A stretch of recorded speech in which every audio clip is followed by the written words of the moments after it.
বিনা চিকিৎসায় রোগী মৃত্যুতে উত্তেজনা বসিরহাট সুপার স্পেশালিটি হাসপাতালে। বিনা চিকিৎসায় ষষ্ঠ শ্রেণীর এক ছাত্রীর মৃত্যুকে কেন্দ্র করে বসিরহাট সুপার স্পেশালিটি হাসপাতালে উত্তেজনা।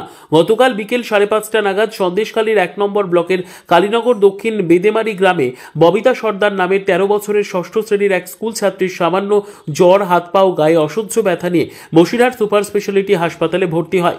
অভিযোগ, ভর্তি হওয়ার পর থেকে সারা রাত তার কোনো চিকিৎসা হয়নি। বারবার নার্সের কাছে ছুটে গেলেও অভিযোগ ডাক্তার নেই বলে তারা এড়িয়ে যায়। শুধু তাই নয়, নার্সরা রোগীর আত্মীয়দের সঙ্গে দুর্ব্যবহার করে। অভিযোগ, কোনো রকম চিকিৎসা না পেয়ে আজ সকালে তার মৃত্যু হয়। ক্ষোভে উত্তেজনা ছড়ায় বসিরহাট হাসপাতালে। এখানে ট্রিটমেন্ট ভালো করে না, ডাক্তাররা ঠিকমতো চিকিৎসা করে না। আমাদের ভাগ্নি চলে গেল আমাদের ছেড়ে। বিনা চিকিৎসায় চলে কি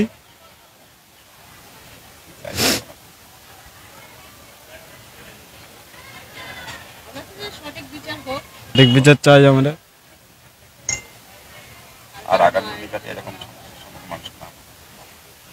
এটাই চাই আমরা, যাতে না সমস্যা মায়ের কোলে যে কোল না খালি হয়।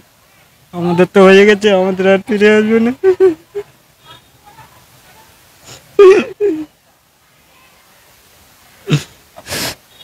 আমার নাম প্রসেনজিৎ সর্দার। কালকে বাচ্চা অসুস্থ ছিল, আমরা নিয়ে এসেছি, ভর্তি করেছি। ভর্তি করানোর পরে তখনও ডাক্তার আসেনি। 8:30টার দিকে ডাক্তার, একজন জুনিয়র ডাক্তার এসেছেন। এসে সেইভাবে তো দেখলো না, উনি ঘাচ ঘাচ করে বললো কি হলো, এই হয়েছে বলে লিখে 2টো ইঞ্জেকশন নিয়ে আসুন, লিখে দিয়ে উনি চলে গেলেন। আমরা ইঞ্জেকশন দিয়ে গিয়েছিলাম, তখনও দেননি। রাত 11:30টার সময় মাসির দিয়ে বলে তারপরে ইঞ্জেকশন 2টো সিস্টার এসে দিয়েছে। দেওয়ার পরে সারা রাত মেয়ে যন্ত্রণায় ছটপট করছে, মানে এত পরিমাণে যন্ত্রণা যে ও নিজেকে আর সহ্য করতে পারছে না। আস্তে আস্তে যখন ওর সময়টা খুব খারাপ হয়ে আসছে, আমরা ভোর 5টার সময় আবার আসি। এসে যখন বলছে যে আমার কষ্ট হচ্ছে, সিস্টারকে ডাকতে গিয়েছি। সিস্টার বলছে যাও, আমি এখন এদিকে আছি, আমি পরে যাব।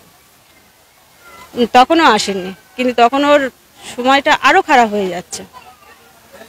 যখন দেখছি যে ওর ঠোঁটগুলো পুরো নীল হয়ে যাচ্ছে, আবার সিস্টারকে ডাকতে গিয়েছি। তখন এসেছে, সিস্টারও তখন দেখে বুঝতে পারছে যে এর অবস্থা খুবই খারাপ। তখন উনি মানে একটা স্যালাইন নিয়ে এসছে, আমাকে বললো যে তুমি ওই বেডের থেকে এই বেডে নিয়ে এসো। আমি এই বেডে নিয়ে এসছি কোলে করে। উনি যখন অক্সিজেনটা যখন দিচ্ছে, তখনই মেয়ে মানে দেওয়ার আগেই উনি চলে গেছে, বাচ্চা মারা গেছে। একদম চিকিৎসা হয়নি, বিনা চিকিৎসায় মারা গেছে। এখানে কোনো চিকিৎসা বলে কোনো জিনিস নেই। এখানে মানুষদের একদম ওরা ভালোভাবে দেখাশোনাই করে না। এত গরিব মানুষরা আসে একটু ভালো সুস্থ হওয়ার জন্য, আজকে কার কি হলো, মায়ের কোলটা তো ফাঁকা হয়ে গেল। প্রচুর গাফিলতি, একদম। আমাদের ঘরেই তো হলো। 12 বছর, ক্লাস 6-এ পড়তো। আমি ওর বড় মা হই, টুম্পা সর্দার।